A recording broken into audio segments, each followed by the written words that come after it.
And defiant, urging her people to rise up and crush the enemy. Now, Volgograd used to be called Stalingrad, and the Battle of Stalingrad, in which nearly 2 million people were killed, still haunts this place. But today, the focus is on football, and from up here there's a wonderful view of the stadium they're building for the World Cup. And here's a closer look at it. Now, I've already mentioned how the war still casts a shadow over this city. When they started building this stadium, they found 300 unexploded bombs here and the remains of 2 soldiers.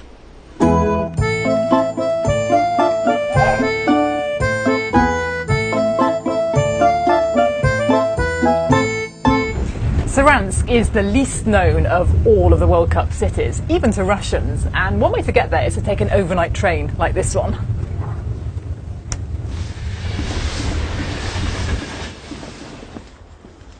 So this is the mystery city of Saransk. Let's see what this place has got to offer. There's the cathedral. It's all very shiny and new, like a lot of things here.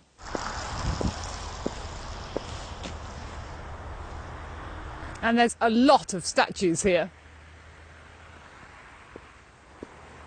Well, this alone is worth coming to Saransk for. They've got a bus shelter that's shaped like a light bulb.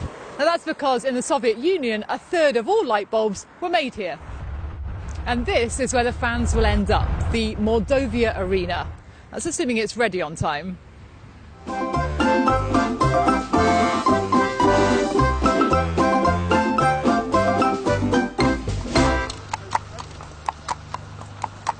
Well, forget buses and taxis. This is the way to get around Kazan. It's the capital city of Tatarstan, a mainly Muslim region of central Russia. It's rich in history and culture. It's rich in oil too. Mind you, this little lady doesn't need much petrol. Now, this is the World Cup Stadium in Kazan with its gigantic video screen. It's been designed by the same group of architects who designed Wembley Stadium and the Emirates Stadium in London.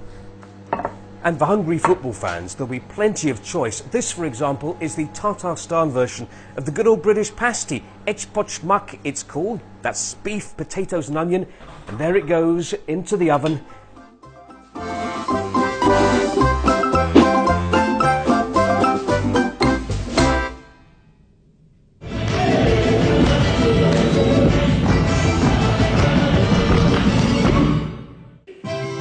There's one thing Rostov has that no other World Cup host city can offer, and that's the Cossacks.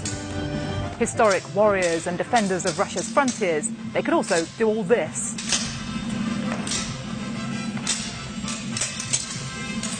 The Rostov Arena is on the banks of the River Don.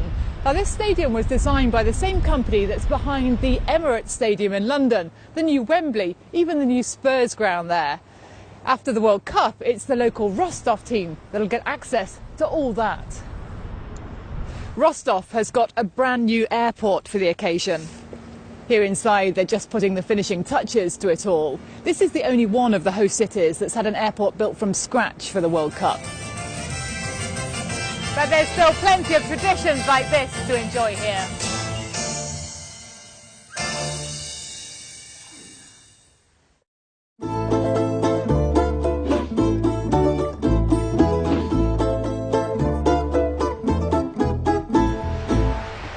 Well, Yekaterinburg is the easternmost host city in this World Cup. It's a 2-hour flight from Moscow.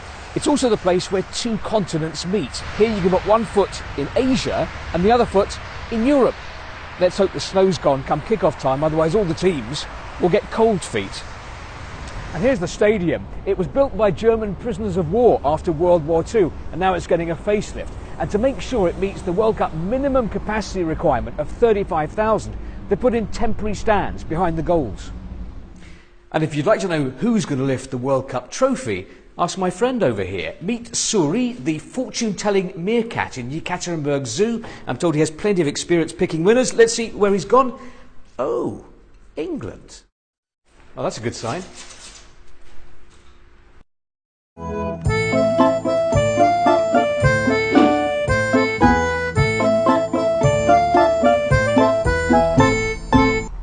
This is the Samara Arena, and it's causing the World Cup organisers a few headaches. The design here was meant to rival Moscow's main stadium in terms of size and grandeur. The organisers say it will be ready in time, but as you can see, there's still a lot of work to do here.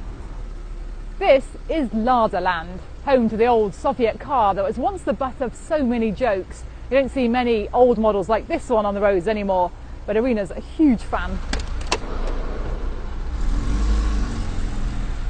And if you're not interested in cars, then how about this? I'm heading down now to the secret bunker of Joseph Stalin. It's a whole underground world down here, 37 metres beneath the surface. This is the room that was prepared for Stalin himself. The whole bunker was built during World War II, and the idea was that if the German army took Moscow, Stalin could run the country from here. Now, the whole bunker was top secret for decades, and today it's open for tourists.